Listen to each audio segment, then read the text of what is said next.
આપણું chapter number 13 છે માનવ આંખ અને રંગબેરંગી દુનિયા.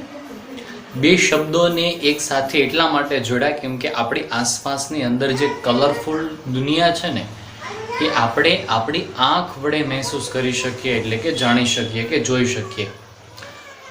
ઘણા બધા પ્રાણી એવા હોય છે કે જેની આંખ હંમેશા બ્લેક એન્ડ વ્હાઇટ એને દેખાય, એને વિવિધ પ્રકારના રંગો ન દેખાય.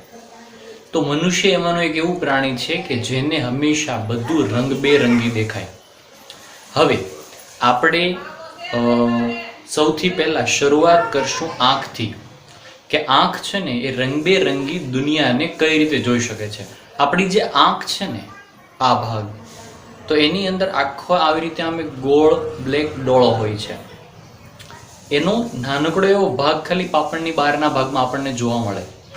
હકીકતમાં એ ઘણો બધો મોટો હોય પાછળના ભાગમાં, અને એ જે ડોળો છે ને એનો વ્યાસ હોય છે 2.3 સેન્ટીમીટર. એટલે કે ડોળાની આ ભાગથી લઈ એનો જે પાછળનો ભાગ આવતો હોય ત્યાં સુધીની અંદર માપીએ તો 2.3 સેન્ટીમીટર હોય.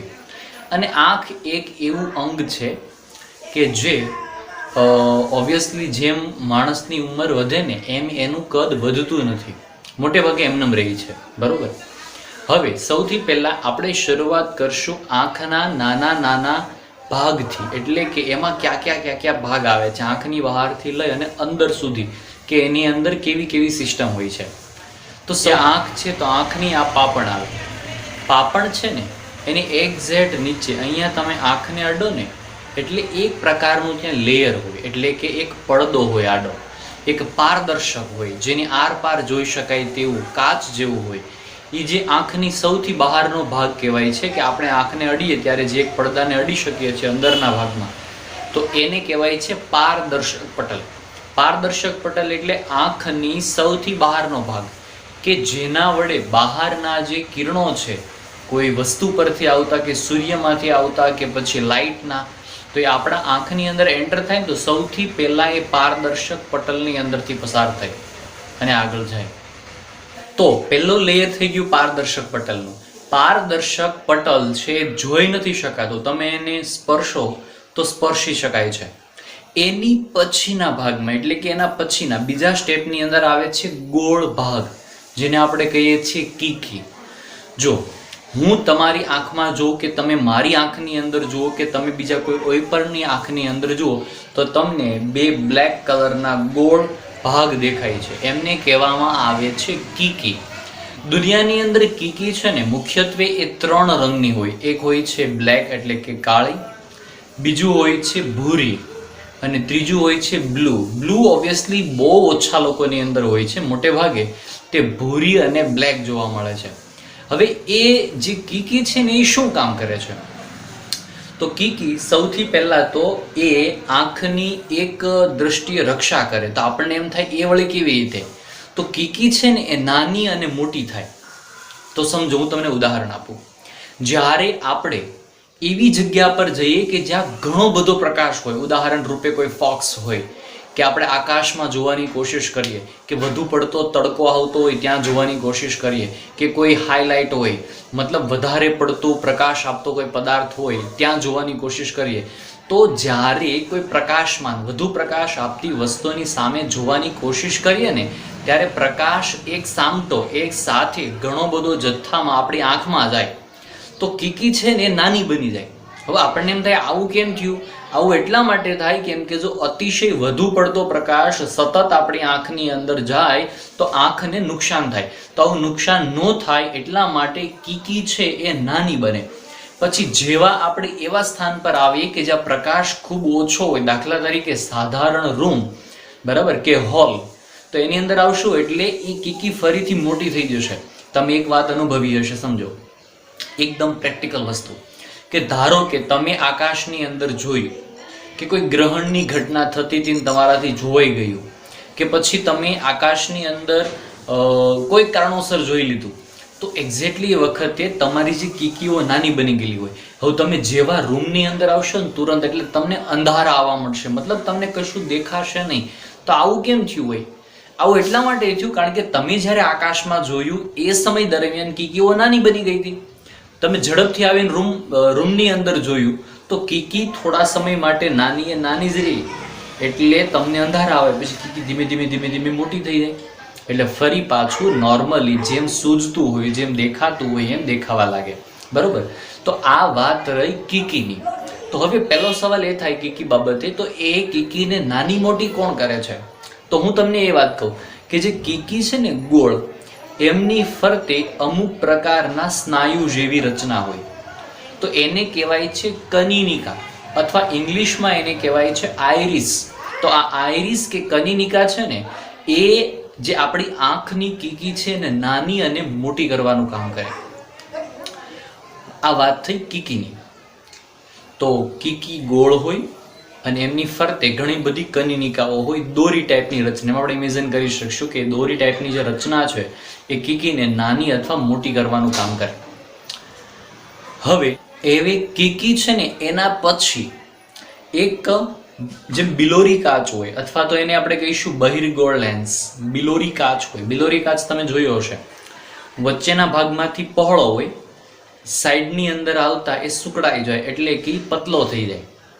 તો જે બિલોરી કાચ જેવો છે ને એવી જ રચનાવાળો કાચ, બિલોરી કાચ જેવો જ. તમે બિલોરી કાચ કહો તો વાંધો નહીં, જનરલી એમને લેન્સ કહેવામાં આવે છે. તો આ લેન્સ જેવી રચના આપણા આંખની અંદર હોય, એટલે કીકીના પાછળના ભાગમાં. એને તમે ઓબ્વિયસલી જોઈ ન શકો, બરોબર? તો એ છે ને એકદમ પારદર્શક, મુલાયમ, નરમ, જેલી જેવો અને કુમળો પદાર્થ હોય, જેમને કહેવાય લેન્સ. એટલે કે ઉપરના ભાગમાંથી ભેગો હોય, વચ્ચેથી પહોળો થાય, નીચે પાછો સુકડાઈ જાય, એટલે કે ફરી ત્યાં એ ભેગો થઈ જાય. આ રીતની રચના હોય. મતલબ કે આવી રીતે હોઈ શકે, આમ આ ભાગમાંથી પતલો, નીચેના ભાગમાંથી પતલો અને મધ્યમાંથી જાડો. તો આવી રચનાને કહેવાય છે લેન્સ. હવે લેન્સ છે ને એ શું કામ કરે છે?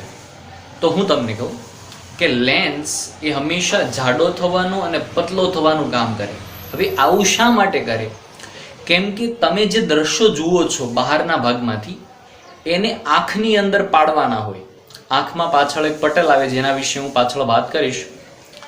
તો ત્યાં છે ને એકદમ પરફેક્ટ ચિત્ર બને આંખની અંદર. પાછળના ભાગમાં એક વાસ્તવિક, ઉલટું અને સ્પષ્ટ ચિત્ર બને ને, અંદરના ભાગમાં દેખાય ને, એટલા માટે વ્યવસ્થિત દેખાય, એટલા માટે એ લેન્સ જાડો થાય છે અને લેન્સ પતલો થાય છે. તો આવું ક્યારે બને છે? તો સમજો, તમે જ્યારે કોઈ નજીકની વસ્તુને જુઓ છો, ઉદાહરણ રૂપે તમે અત્યારે વિડીયો જોઈ રહ્યા છો, એટલે મોબાઈલ ફોન તમારી એકદમ નજીક છે, તો તમારી આંખનો લેન્સ છે એ જાડો થઈ ગયો છે. અર્થાત તમે ચોપડી લઈને બેઠેલા છો, તમે ચોપડી વાંચો, ચોપડી તમારી આંખની કાફી નજીક છે, તો પણ તમારી આંખનો લેન્સ છે એ જાડો છે. મતલબ તમે કોઈ નજીકની વસ્તુ જુઓ છો, તો એને જોવા માટે તમારી આંખના લેન્સને જાડું થવું પડે. જ્યારે તમે કોઈ દૂરની વસ્તુ જુઓ છો, જેમ કે તમે આકાશમાં જુઓ છો, તમે કોઈ દૂરના વૃક્ષો જુઓ છો, દૂરની હાઈરાઇઝ જુઓ છો, કે સમુદ્રમાં દૂર સુધી જુઓ છો, તો એ વખતે તમારા લેન્સને પતલું થવું પડે. જો એ પતલો થાય તો જ એને દૂરની વસ્તુ દેખાય, અને નજીકનું જોવા માટે જો લેન્સ જાડો થાય તો જ એને નજીકની વસ્તુ દેખાય. હવે આ જે લેન્સ જાડો થવો અને લેન્સ પતલો થવો, એને ચોપડીમાં ઓર એક પરિભાષા આપેલી છે. હવે એ કેવી રીતે સમજો? જ્યારે આમાં છે ને એક વક્ર રૂપે કીધું છે, જ્યારે લેન્સ પતલો હોય ને તો એની વક્રતા ઓછી હોય. વક્રતા એટલે શું ખબર? વાંકું વળવું, એટલે કે વાંકું હોવું, કર્વ હોવું, બરાબર? આવી રીતે ગોળ હોવું, એને વક્ર કહેવાય. વક્ર એટલે ગોળ.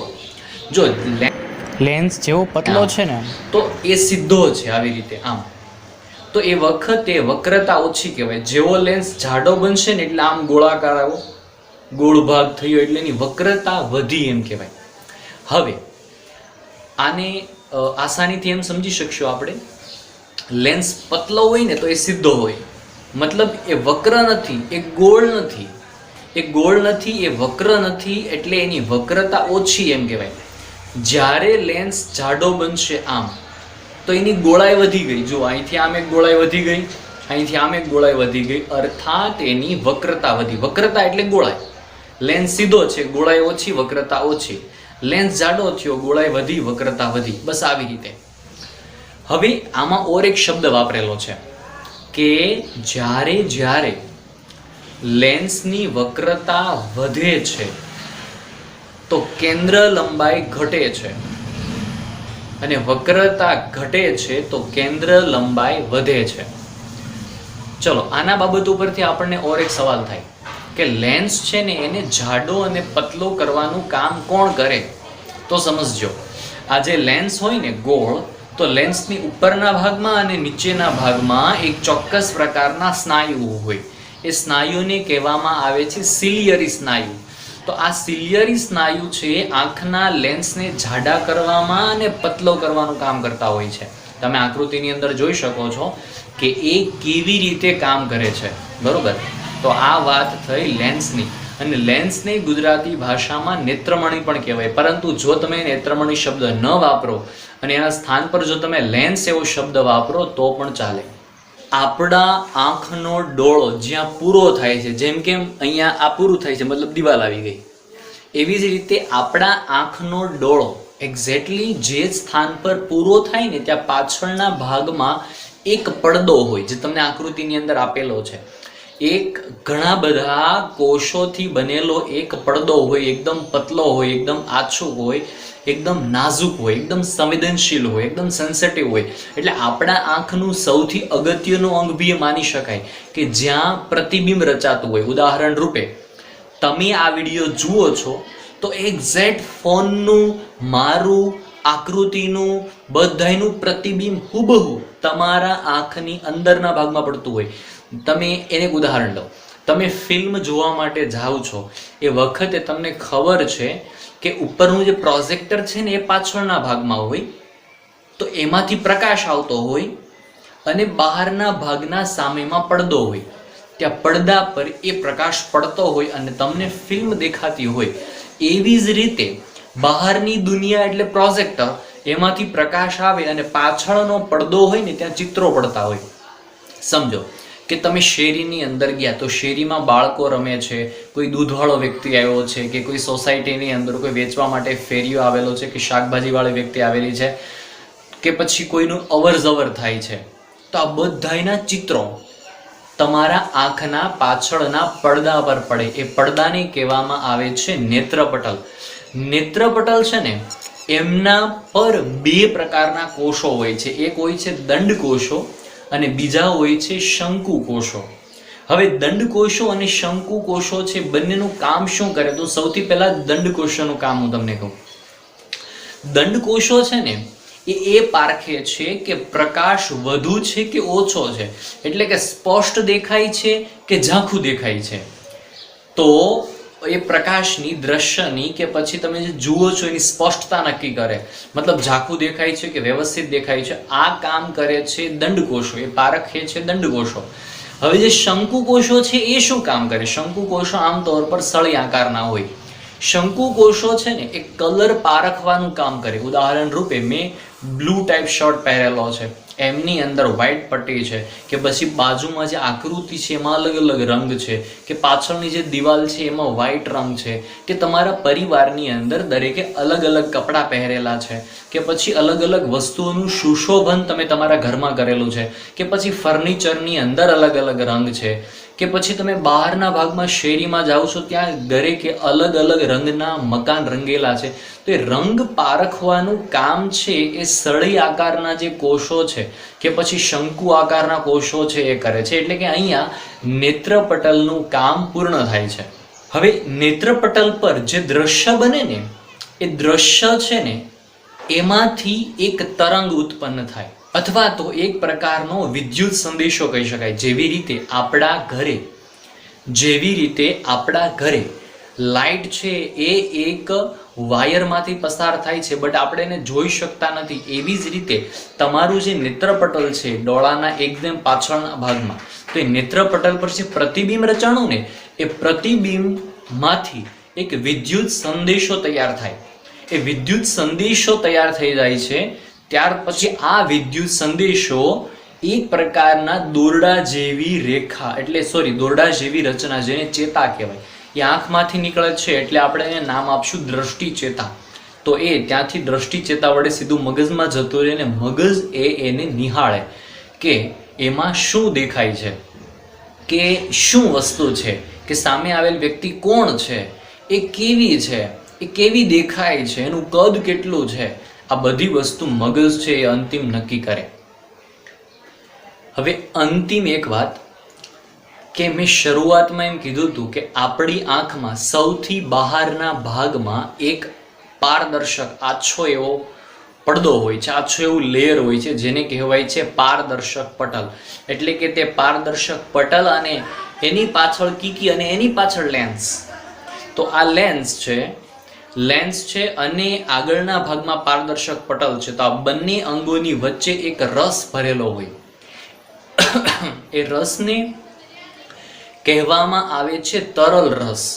તો યાદ રાખવાનું કે તરલ રસ છે એકદમ પારદર્શક રસ હોય છે, એટલે કે પ્રવાહી ટાઈપ હોય, પાણી ટાઈપ હોય, કે જેની અંદરથી પ્રકાશના કિરણો આસાનીથી પસાર થાય. એટલે પારદર્શક પટલ અને પાછળના ભાગનો લેન્સ, બંનેની વચ્ચેના ભાગમાં એ રસ છે કે જેને કહેવાય છે તરલ રસ. હવે લેન્સ અને છેલ્લે એટલે કે નેત્રપટલ. તો લેન્સ અને નેત્રપટલ બંનેની વચ્ચે એક બહુ મોટું પોલાણ હોય. તે પોલાણની અંદર પણ એક રસ ભરેલો હોય, જેને કહેવામાં આવે છે કાચ રસ. તો આ થઈ આંખની પૂરેપૂરી રચના. હું આમને એક વખત સમરાઇઝ કરી દઉં છું. સૌથી બહારના ભાગમાં હોય છે તે પારદર્શક પટલ, કે જે આછો હોય છે, આપણે એને સ્પર્શ કરી શકો છો પણ જોઈ નથી શકતા. એની પાછળ ગોળ કીકી હોય છે. કીકીનો રંગ બ્લુ કે પછી ભૂરો કે પછી બ્લેક હોય છે. કીકી નાની મોટી થાય છે, અને નાની મોટી કરવા માટે એની ફરતે ચોક્કસ પ્રકારના દોરા જેવી રચના હોય છે, જેને કહેવાય છે કનિનિકા. એની પાછળ એક લેન્સ હોય છે, બહિર્ગોળ લેન્સ ટાઈપ, જેવી રીતે ચશ્મામાં આવે છે તેવો જ લેન્સ હોય છે. એ જાડો પાતળો થાય છે, અને એને જાડો પાતળો કરવાનું કામ કરે છે સિલિયરી સ્નાયુ. એની પછી પોલાણ હોય, એની પાછળના ભાગમાં એટલે કે અંતિમ છેડે હોય છે નેત્રપટલ, કે જ્યાં પ્રતિબિંબને રચાવવાનું કામ હોય છે. ત્યાર પછી આવે છે દ્રષ્ટિ ચેતા, કે જે આંખની અંદર જે પ્રતિબિંબ છે, કે તમે જે જોયું, તમને જે દેખાય છે એના સંદેશાને મગજ સુધી લઈ જાય, અને મગજ છે એનું અર્થઘટન કરે.